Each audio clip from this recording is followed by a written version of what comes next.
Tutankhamun, Allies and Enemies coming to us November 23rd. Thank you so much for your time today. My pleasure. Thank you for having me. I mean, we got to see Tutankhamun's tomb over 100 years ago, but people are still fascinated and we're still making new discoveries.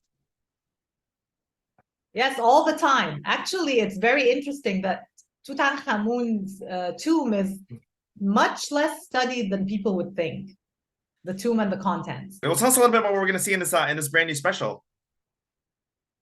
We're going to see a lot of things.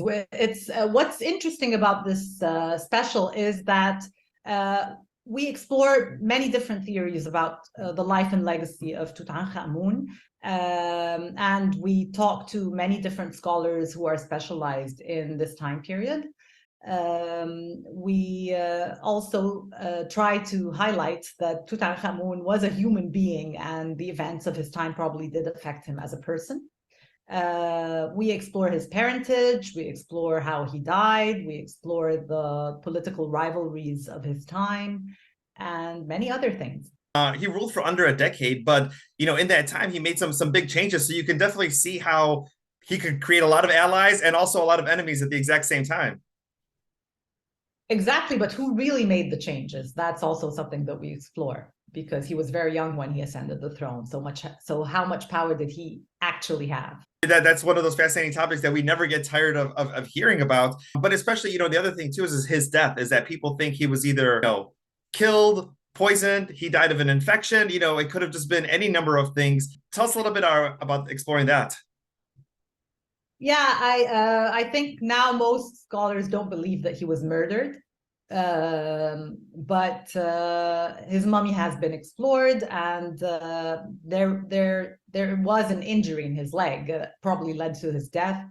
He also had malaria. We don't know if that led to his death or not. So there are still different theories about how he died, but he probably wasn't murdered. The artifacts that we keep on finding, because I was even this week, as we're celebrating the 100th anniversary, we're hearing about new things that are still being discovered and new things that we're still learning about. But a lot of these artifacts don't leave Egypt. Is that correct?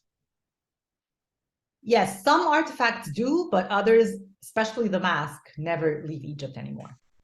What was your first experience? Maybe, whether it was in school or a book that you had at home, or something as far as like, oh my goodness, he is so fascinating. And now, here you are on this platform, just making new discoveries about it. But what was that first part as like you as a child, or you growing up?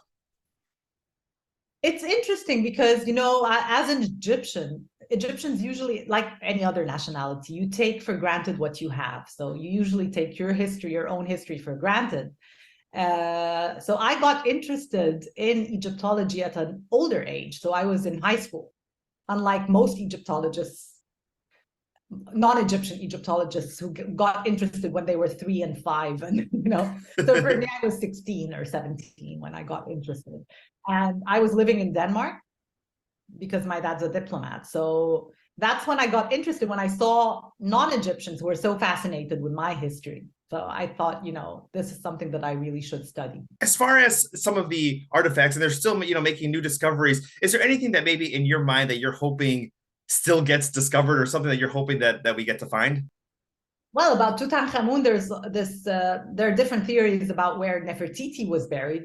Exactly how he was related to her, we're not sure. She may have been his mother, maybe not.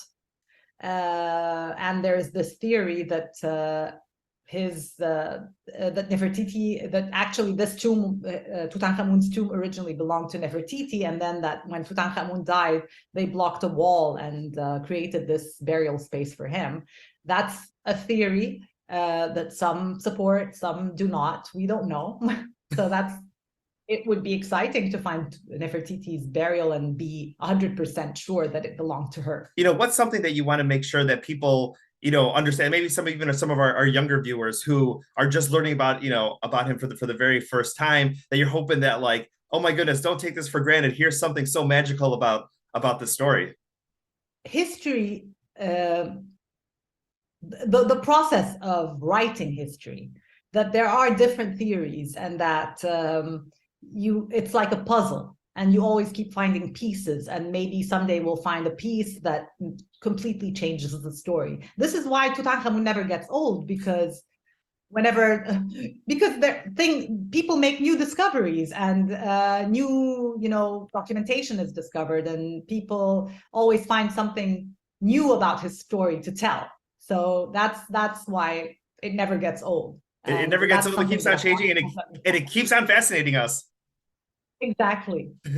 Wonderful. Well, Dr. Yasmin, thank you so much for your time today. Tutankhamun, Allies and Enemies, coming to us November 23rd on PBS.